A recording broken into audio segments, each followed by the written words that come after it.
So here's the most startling, I think, interesting point. So if you look at the economics of the country since the 1960s, just think about the 1960s, 50 or so years ago.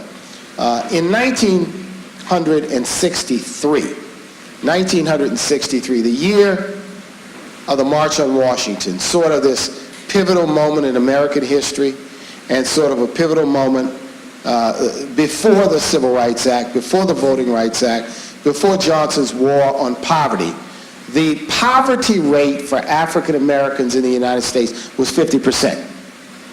The poverty rate for white Americans was 25%.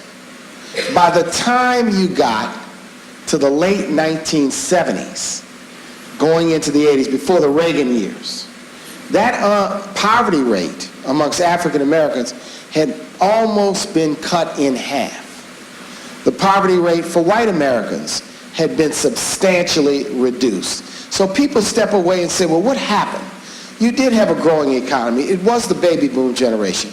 But you had the Civil Rights Act in 1964.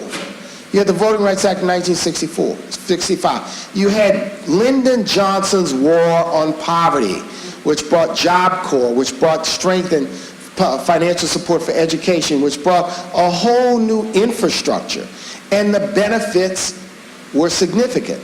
We went through a period of time in this nation from the late 40s all the way through the late 70s, when the fortunes, the real incomes of every segment of the American population benchmarked against inflation increased. Bottom line, things got better for everyone. I would suggest to you that the public policies of the Great Society, I would suggest to you that the public policies of the New Deal, the public policies that put government's thumb on the scale to try to alleviate many of these challenges, paid a substantial difference. And then what happened? There was a backlash. Ronald Reagan was the embodiment of that backlash. So public policy can indeed make a difference. It can make a difference, but it's got to be combined with gestures of goodwill, strong leadership, and an intentionality to do it.